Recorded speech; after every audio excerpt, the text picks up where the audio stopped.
Bismillahirrahmanirrahim. Welcome to Chemistry and Biology classes 23 lesson 12 ionisation energy. आज के इस topic में हम आयनाइजेशन एनर्जी पढ़ेंगे कि आयनाइजेशन एनर्जी क्या है। The minimum amount of energy required to remove the valence electron from the outermost shell of gaseous atom to form the positive ion is called ionization energy।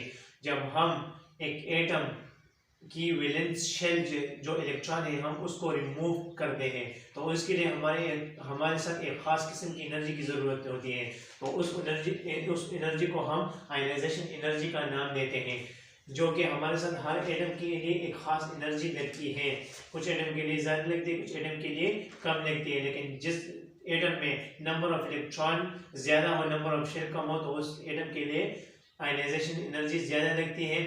हम example की तरह energy can be measured in joule और kilo joule पर मोल। हमारे साथ ये energy major होती है किलो जूल और पर मोल इसको कहते हैं। फॉर एग्जांपल सोडियम, इससे हम एक इलेक्ट्रॉन को रिमूव करते हैं। सोडियम मेटल है हमारे साथ, फर्स्ट ग्रुप का मेंबर है, तो इससे हम एक इलेक्ट्रॉन रिमूव करते हैं। आयनाइजेशन एनर्जी रिक्वायर्ड होती है। तो आयनाइजेशन एनर्जी हमारे साथ 496 किलो जूल पर मोल एनर्जी रिक्वायर्ड है कि हम इस सोडियम एटम से एक इलेक्ट्रॉन को रिमूव करें। इस तरह मैग्नीशियम आयनाइजेशन एनर्जी, मैग्नीशियम हमारे साथ एक इससे भी हार्ड है, क्योंकि इसमें हम नंबर ऑफ शेल इंक्रीज होती है तो नंबर ऑफ इलेक्ट्रॉन भी इसमें इंक्रीज होती है। तो मैग्नीशियम से जब हम इलेक्ट्रॉन को रिमूव करते हैं तो इसके लिए हमारे साथ 738 किलो जूल पर मोल एनर्जी रिक्वायर्ड होती है। हमारे साथ 738 किलो जूल पर मोल एनर्जी रिक्वायर्ड है, इसकी ज़रूरत है ताकि हम इस मैग्नीशियम से ये इलेक्ट्रॉन को रिमूव करें। ग्रुप और पीरियड की तरफ आते हैं। In group the ionisation energy decrease when we move top to bottom because increase atomic size and number of shell. हम जब टॉप टू बॉटम आते हैं, फिर टेबल में 8 ग्रुप है, तमाम ग्रुप में जब हम टॉप टू बॉटम आते हैं तो उसमें हमारे साथ एटॉमिक साइज भी इंक्रीज होती है और नंबर ऑफ शेल भी इंक्रीज होती है। तो इस तरह हमारे साथ नंबर ऑफ शेल इंक्रीज होती है तो ये हमारे साथ न्यूक्लियस से दूर चला जाता है। इलेक्ट्रॉन outermost शेल, उसको रिमूव करने के लिए कम एनर्जी रिक्वायर्ड होती है, उसके लिए कम एनर्जी लगती है कि हम उससे वो इलेक्ट्रॉन रिमूव करें।